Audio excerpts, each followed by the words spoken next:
ஒவ்வொரு தேர்தல் வரும்போது எல்லாமே தூய சக்தி ஆயிரும். சலவைக்கு போட்டு வாங்கிட்டீங்கன்னா,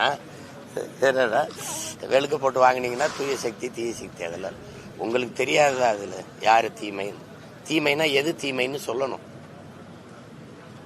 எதனால இது தீய சக்தி, எதனால தீய சக்தி?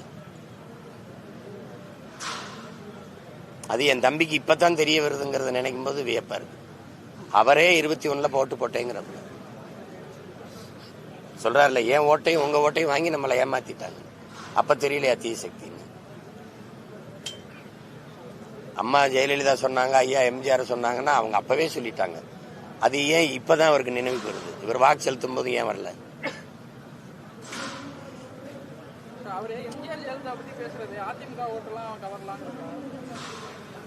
யார் ஓட்டையும் யாரும் எடுத்துட்டு போங்க.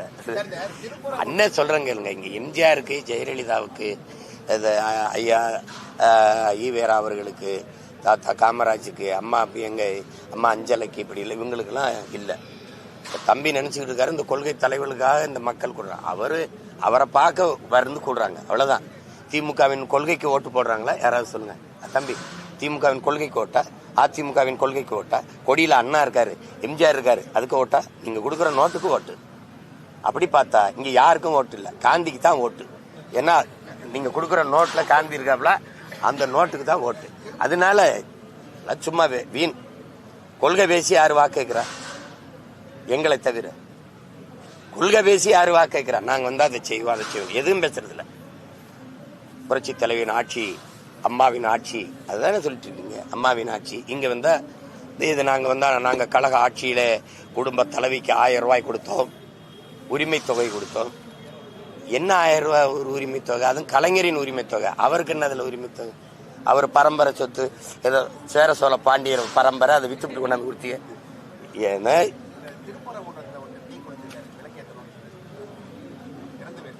அதெல்லாம் அவசியமற்றது. விளக்கேற்றுறது இதெல்லாம் இந்த மாதிரி முடிவுகள்லாம் தப்பானது. அறிவார்ந்த சமூகம் அதை செய்யக்கூடாது.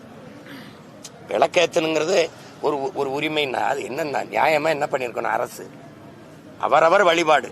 இங்க என்னன்னா உன் மதம் சிறந்தது வழிபாடு, என் மதமும் சிறந்தது வழிவிடு. இதுதான் இங்க இருக்கிற கோட்பாடா இருக்கணும். சமூக அமைதிக்கு நான் உயர்ந்த சாதின்னு நினைக்கும் போது எனக்கு கீழே தாழ்ந்த சாதி யாரும் இல்லைன்னு நினைக்கணும். இவ்வளவுதான் சமூகம் பின்பற்றப்பட வேண்டியது.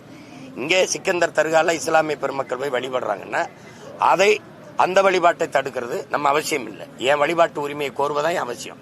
அப்ப நான் இங்க வந்து நான் விளக்கை ஏத்தணும் அப்படின்னு இப்ப எனக்கு இருக்கிற வருத்தம், விளக்கை ஏத்தணும். சரி, அதை பன்னெடுங்காலமா ஏத்தாம விட்டுட்டீங்க.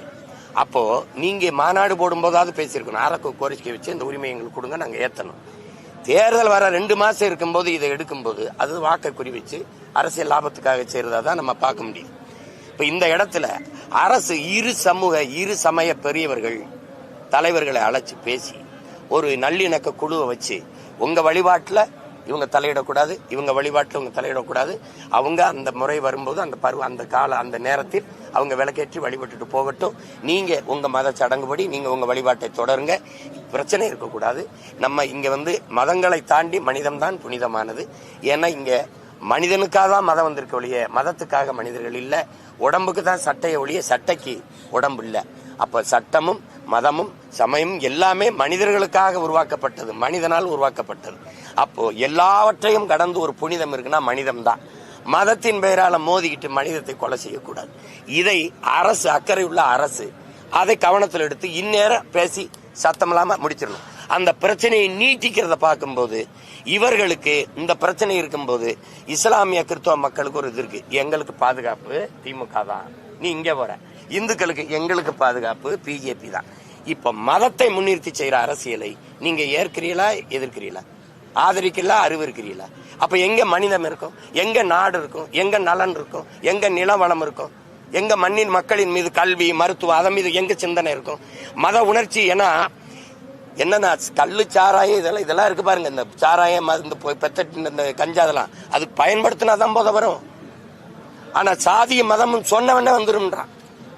அப்ப அவ்வளவு கொடிய போதையாது, அதை நீங்க கையில வச்சுக்கிற. இப்ப இவ்வளவு நேரத்துல ஒரு அரசு பொறுப்புள்ள அரசு தீர்க்க முடியாதா? நானா இருந்தா அது நடக்காது பிரச்சனையே. அதையும் தவறுன்னு தானே சொல்றேன். அன்னைக்கு இதே இடத்துல சொன்னேன். மாண்புமிக்க நீதி என்ன சொல்லியிருக்கணும்? ஐயா நீதியரசர் என்ன சொல்லியிருக்கணும்? நான் சொன்னதை சொல்லியிருக்கணும், அரசுக்கு பரிந்துரைச்சிருக்கணும். நீங்க ஒரு பீஸ் கமிட்டி ஃபோர்ஸ் ஒரு குழு போடுங்க, ஒரு பீஸ் கமிட்டி போடுங்க, ஒரு நல்லிணக்க குழு போடுங்க. இந்த மத பெரியவர்களை கூப்பிடுங்க, இந்த மத பெரியவர்கள் கூப்பிடுங்க. என்ன விளக்கேற்றணும் ஏத்திக்க, அவ்வளவுதானே. ஒரு நாள் நீ என்ன வழிபடணும், வழிபட்டுக்க, அவ்வளவுதானே. தினம் போய் அங்க போய் வழிபடுறது, தினம் போய் விளக்கத்துறது இல்லையே. அதுல என்ன பிரச்சனை? வழிபட அனுமதி கொடுத்தாங்க, உள்ளங்க போய் வச்சிட்டு அதே போய் பாபர் மசூதி இல்லாம போயிட்டு அந்த மாதிரி ஒரு நிலைமை வந்துரும் அப்படிங்கிற மாதிரி ஒரு அப்படி இல்ல. அந்த மாதிரி நிலைமை நீங்க தேவையில்லாத கற்பனைக்கு போறீங்க. அந்த மாதிரி ஏன் போறீங்க? அவங்கவுங்க வழிபாட்டு உரிமையை பாதுகாத்துக்கிறது, அவங்கவுங்க வழிபாட்டு உரிமையை பாதுகாத்து கொடுக்க வேண்டியது, பெற்றுக் கொடுக்க வேண்டியது ஒரு பொறுப்புள்ள அரசின் கடமை. புரியுதுன்னு நினைக்கிறேன் உங்களுக்கு. அது போய் ஏன் நீங்க அது அதுல இருக்குது? அதுக்கு தான் இவ்வளவு பெரிய அதிகாரம் இருக்குது. அதை பேச முடியாதா? ஒரு முதல்வர் கூப்பிட்டோ அல்லது ஒரு துறை சார்ந்த அமைச்சர் கூப்பிட்டோ இந்த ரெண்டு பெரியவர்களை உட்கார வச்சு என்ன பிரச்சனை, வாங்க விளக்கேற்றணும், நானே வரேன் விளக்கேற்றுங்க, நீங்க என்ன ஒன்று கந்திரி காய்ச்சணும், பொங்க வைக்க, சாமி கும்பிடணும், தற்கால வணங்கணும், நான் வரேன் கும்பிடுங்க, போங்க போங்க போங்க, இவ்வளவுதானே. நீ தானே சேட்டை செய்யற. நாட்டு விடுதலைக்கு 4000 நாள் செயல இருந்தவன என் தாத்தனுக்கு 144 தடவை துறை போடுற. எதுக்கு போடுற? இந்த கொடுமைக்கு அவன் போராடி ஜெயில இருந்து சுதந்திரம் வாங்கி கொடுத்தாங்க. செத்து போன பிறகும் ஜெயில வச்சிருக்க, சிலையாவும் சிறையில் வச்சிருக்க. எங்கேயாவது ஐயா ஈவேரா சிறையில் இருக்கா? ஆனா என் தாத்தன் காமராஜ் ஜெயில இருப்பாப்ல, என் தாத்தன் முத்துராமலிங்க ஜெயில இருப்பாப்ல, பார்த்துருக்கீங்க. இவங்க உயிரோடு இருந்தபோது போராடி ஜெயில இருந்து விடுதலை ஆகி கொடுத்தாங்க. செத்த பிறகு சிலையா வச்சு என்ன சமூக நல்லிணக்கம் உடச்சு போடுவாங்க. சரி நான் வந்துடுறேன், வந்து உட்காந்துறேன், யாரையும் இடிக்க சொல்லு பார்ப்போம்.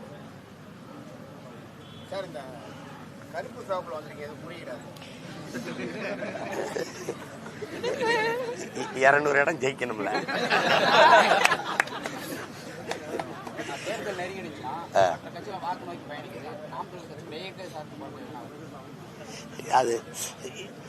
அதாவது நாங்க இயற்கையின் பிள்ளைகள் எல்லாரும். இந்த இவங்கெல்லாம் சாமியை காப்பாற்ற சொல்ற பாருங்க, திருப்பரங்குன்றம்னு அவன் சாமியை காப்பாற்ற போராடுறான், நான் வாழுகிற பூமியை காப்பாற்ற போராடுறேன்.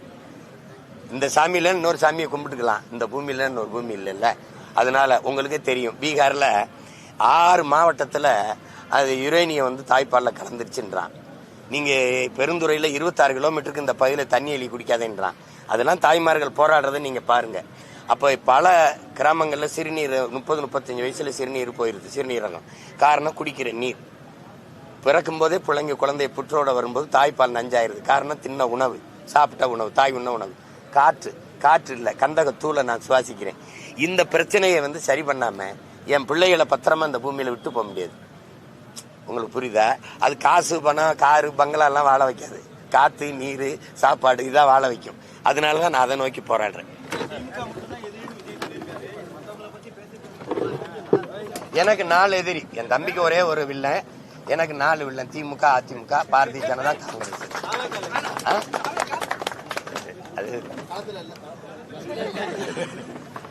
அது போய் எதுக்கு தம்பி கட்சி? அதை போய் அது தட்டி தான் கொடுக்கணும்.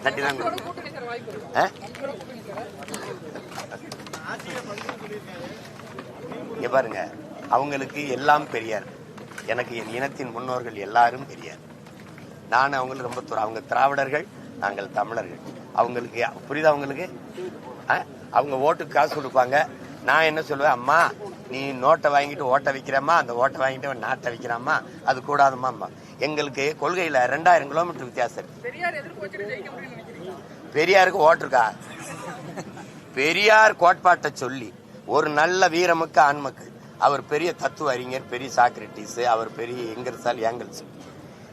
பெரிய அரசியமா திட்டாயா, அவனுக்கு போடாத அப்படின்னு சொல்லி வாக்கு கேட்க ஒரு தலைவர் கண்டு.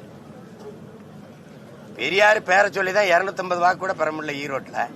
பெரியாரை ஏத்து பேசி 25,500 வாக்கு. உனக்கு என்ன மனசு இல்ல? பெரியாரை திட்டிட்டு அவரை திட்டி விட்டு டெபாசிட் வாங்கிட்டானா கேவலமா போயிரும்னு அதோட நீத்திவிட்ட. எனக்கு தெரியாதா நீ பயந்துட்டாயின்னு? நீ கள்ள ஓட்டு போடுறத தடுக்காதமே, ஓட்டு காசு கொடுக்கறத தடுக்காதமே, என் ஓட்டை சரியா எண்ணீர் வாங்கி நான் நம்பணும். தம்பி தம்பி அதெல்லாம் பேசி நான் தான் சொன்னேன், பழைய கடப்பார இஎம்பி தலை பேர் சம்பளத்துக்கு போட்டாச்சு போய் பேசிட்டு இருக்கு.